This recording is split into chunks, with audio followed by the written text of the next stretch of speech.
இயேசுவில் எனது அன்பிற்குரியவர்களே, உங்களுக்கு என்னுடைய இதயம் கனிந்த வாழ்த்துக்கள், வணக்கம். இன்று நம்முடைய சிந்தனைக்கு மத்தேயு நற்செய்தி 13வது அதிகாரம் 24 30வது இறை வார்த்தை முடிய கொடுக்கப்பட்டு உள்ளது. விதைகள் விதைக்கப்பட்ட இடத்தில், கோதுமை விதைகள் விதைக்கப்பட்ட இடத்தில் களைகளை விதைக்கின்ற பகைவனை பற்றி ஆண்டவர் என்று பேசுகிறார்.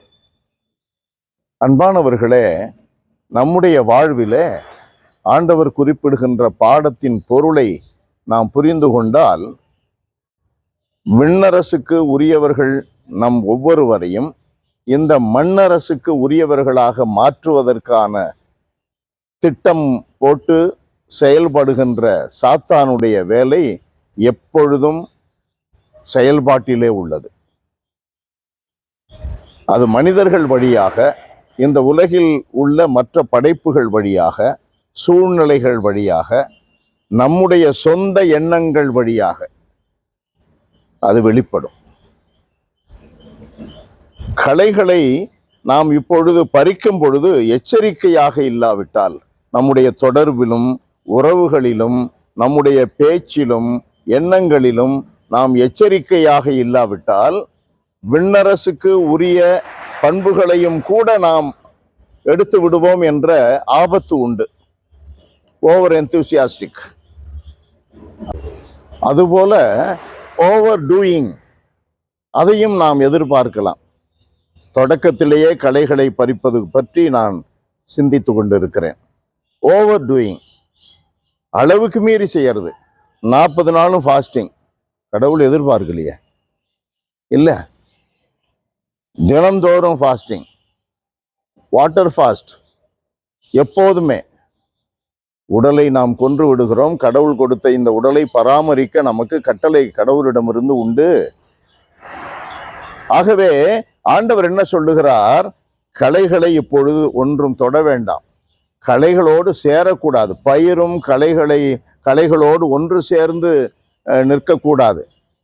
பயிராக இருக்க வேண்டும். Don't lose your identity. You have your own goal, your own way of doing things. You have the commandments from God. நமக்கென்று ஒரு வழி உண்டு. இடுக்கான பாதை வழியே நுழைவது, நம்மை மறுப்பது, சிலுவையை சுமப்பது என்று நமக்கென்று வழி உண்டு. கோதுமை மணி, அந்த கோதுமை பயிர் விளைவதற்கென்று வழிமுறைகள் உண்டு. விண்ணரசுக்குரிய மதிப்பீடுகளில் வளருவதற்கென்று வழிமுறைகள் உண்டு. Stick on to it. அதை நம்ம உறுதியா பிடிச்சுக்கணும். தீயவர்களோடு சேருவது, தீய பழக்கங்களை நம்மிலே உருவாக்கி கொள்வது, அதில் வளர துடிப்பது, அதற்காக வருகின்ற இச்சைகளுக்கு அடிமையாகி விடுவது, அதை நாம் விட்டொழிப்பதில் கவனம் செலுத்த வேண்டும். களைகளை சிறு நிலையிலேயே நாம் பறிப்பது என்பது எதையெல்லாம் கூட குறிக்கும். நாம் மற்றவர்களை ஒதுக்கி விடுவது, நாம் ஏதோ புனிதர்களை போல மற்றவர்களை ஒதுக்கி விடுவது அல்ல. இயேசு பாவிகளோடு பழகினார், பாவிகளை வரவேற்றார். பாவிகள் திரளாக இயேசுவிடம் வந்தார்கள். 15:1 லூக்கா நற்செய்தியிலே பார்க்கிறோம். திரளாக அவருடைய வார்த்தையை கேட்க வந்தார்கள். அவர்களோடு இருக்க வேண்டும். ஆனால் நம்முடைய அடையாளத்தை விட்டு கொடுக்க கூடாது. நம்முடைய குறிக்கோளையும் இலக்கையும் விட்டு கொடுக்க கூடாது.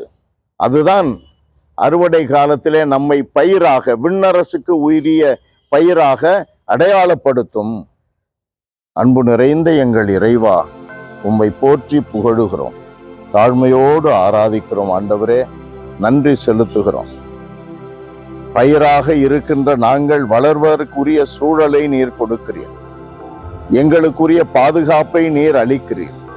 எங்களுடைய அடையாளத்தை நாங்கள் இழந்து விடாமல் உறுதியாக உம்மை பற்றி கொள்ள எங்களுக்கு ஆசீர், ஆவி, இவைகளையெல்லாம் கொடுக்கிறீர். ஆவியின் ஆற்றலை கொடுக்கிறீர். ஆண்டவரே, இதை பற்றி கொண்டு நாங்கள் வளர்வதன் வழியாக அறுவடை காலத்தில, தீர்ப்பின் காலத்தில நாங்கள் இயல்பாகவே உம்முடைய வலப்பக்கம் நின்று ஆசீர்வதிக்கப்பட்டவர்களே என்ற வார்த்தையை கேட்க தயாராகி விடுவோம். அந்த வரத்தை எங்களுக்கு தர வேண்டுமாய் ஜெபிக்கிறோம். இயேசுவின் நாமத்தில் ஜெபிக்கிறோம் பிதாவே. ஆமென். ஆமென்.